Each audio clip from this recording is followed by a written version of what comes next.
শুভেচ্ছা। আমরা আজকে মার্কেটের সবচেয়ে আলোচিত শেয়ার কেপিপিএল শেয়ারটি নিয়ে আজকে আমরা আবার একটু আলোচনা করব। শেয়ারটি আসলে প্রায় দিনই আমি অ্যানালাইসিস দিয়েছি।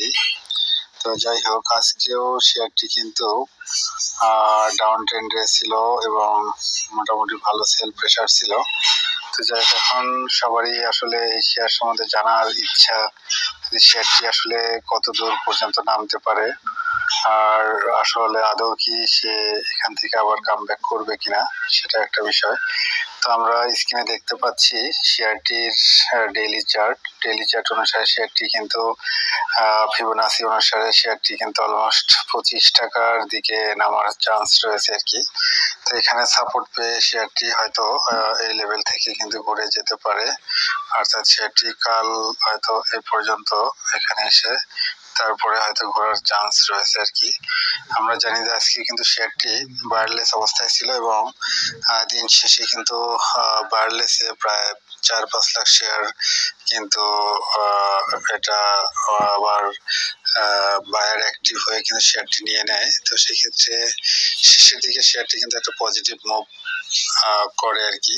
তো সেক্ষেত্রে দেখার বিষয়, আগামীকাল যদি সেই প্যানিকটাকে ওভারকাম করে ইউটার্ন নিতে পারে তাহলে আবার হয়তো শেয়ারটি ইউটার্নে যেতে পারে আর কি।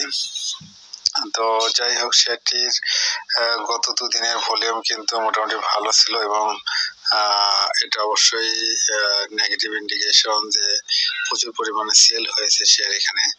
তো যাই হোক, শেয়ারটির আমরা যদি কিছু ইন্ডিকেটর দেখে আসি, আমরা ম্যাকডি যদি দেখি, ম্যাকডি কিন্তু সিগন্যাল লাইন এবং ম্যাকডি লাইন দুটা খুবই কাছাকাছি আসছে। তো সাধারণত এই টাইপের সিচুয়েশনে দেখা যায় দুটা কাছাকাছি এসে আবার হয়তো ইউটার্ন নেওয়ার হিস্ট্রি কিন্তু আমরা অনেক জানি। তো সেই ক্ষেত্রে সে ইউটার্ন নেবে না ম্যাকডি জিরো লাইনের নিচে আসবে, আগামীকালই অবশ্যই সেটা নির্ধারিত হবে। তো যাই হোক, শেয়ারটি মোটামুটি এটুকুই আসলে আলোচনা। আর শেয়ারটির যেহেতু আরএসআই আমরা দেখতে পাচ্ছি অলমোস্ট 65 এর দিকে চলে আসছে, অর্থাৎ কারেকশন কিন্তু 90-র উপরে ছিল আরএসআই, সেখান থেকে কিন্তু অলমোস্ট 65 চলে আসছে। তো কাল যদি আর একটু পরে তাহলে কিন্তু 60-র দিকে চলে যাবে। তো সেক্ষেত্রে এখান থেকে আর তৈরি করে নিয়েছে কিন্তু।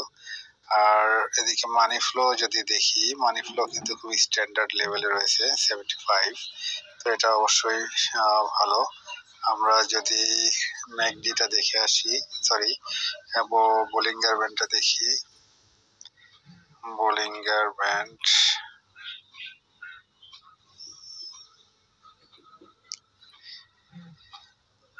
আচ্ছা, বোলিঙ্গার ব্যান্ড অনুসারে শেয়ারটি মিড বোলিঙ্গার ব্যান্ডেও কিন্তু ওই 25 টাকা লেভেলেই তার সাপোর্ট রয়েছে। তো সেক্ষেত্রে এখান থেকে হয়তো শেয়ারটি ঘোরার চান্স রয়েছে। তো যাই হোক, আজ এ পর্যন্তই। সবাই ভালো থাকবেন, আর অবশ্যই রিস্কি শেয়ার, সেক্ষেত্রে জেনে বুঝে বিনিয়োগ করবেন এবং নিজের ডিসিশন অবশ্যই নিজের নেওয়ার মতো ক্ষমতা একজন বিনিয়োগকারী থাকা উচিত। তাই সেক্ষেত্রে নিজের সিদ্ধান্ত অবশ্যই নিজে নেওয়ার জন্য নিজেকে তৈরি করুন। সবাই ভালো থাকবেন এবং সবার জন্য শুভকামনা থাকলো। আসসালামু আলাইকুম।